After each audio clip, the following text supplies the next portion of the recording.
আজকে দেখতে পাচ্ছ আমি সকাল সকাল স্নান করে ফেলেছি, মাথাটা মুছে নিয়েছি। তো আমি চুলে শ্যাম্পু করেছি, সেই জন্য আমি গামছাটা বেঁধে দিয়েছি, কারণ চুলের জল শুকনো হবে না সেই জন্য। আর আমার জোর খিদে পেয়ে গেছে, তাই এদিকে শাশুড়ি মা ভাত বসিয়ে দিয়ে গেছে। আর এদিকে কী হচ্ছে বলো তো, চালে ডালে সিদ্ধ। অঙ্গনারী স্কুলে খিচুড়ি হচ্ছে গো, অঙ্গনারী স্কুলের খিচুড়ি। তো আমি তো অঙ্গনারী স্কুলে যেতে পারছি না, তো বাচ্চারা থাকলে যাই, কিন্তু আমার না কদিন ধরে অঙ্গনারী স্কুলে খিচুড়ি খেতে ইচ্ছা করছিল।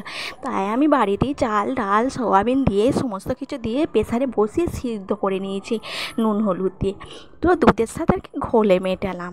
তো কীরকম লাগছে দেখে বলো। আর তার সাথে একটা করে ডিম। যখন আমার বাবু দিদির পেটুনে ছিল জানো তো, তখন আমার দিদির জন্য নিয়ে আসতাম, আমিই খেয়ে নিতাম, দিদিকে খেতেই দিতাম না, মাসিই খেয়ে নিত। তো দেখে কেমন লাগছে বলো, খুবই টেস্টি হয়েছিল। দুধের সাথে আর কি ঘোলে মেটালাম গো, ঘোলে মেটালাম। তো এটাই আমি জলখাবারে খেলাম। আরও কিছু ভাজাভুজি হয়েছে, সেইগুলো কিন্তু আমি এই খিচুড়ির সাথে খাচ্ছি না।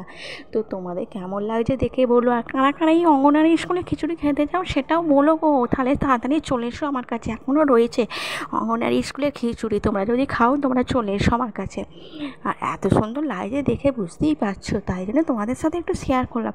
আর এদিকে আমাদের দুপুরে খাবার হয়ে গেছে, চাটনি, এই করলা ভাজা, আলু ভাজা, পটল ভাজা, বেগুন ভাজা, আলু পোস্ত, সমস্ত কিছু হয়ে গেছে গো, হয়ে গেছে। কিন্তু আমি ওইগুলো খিচুড়ির সাথে খাবো না, আমি শুধু অঙ্গনারী স্কুলের খিচুড়ি আর ডিম সিদ্ধ এই দুটো দিয়েই খাচ্ছি, কারণ জল খাবার তো ওইগুলো দুপুরে খাবো।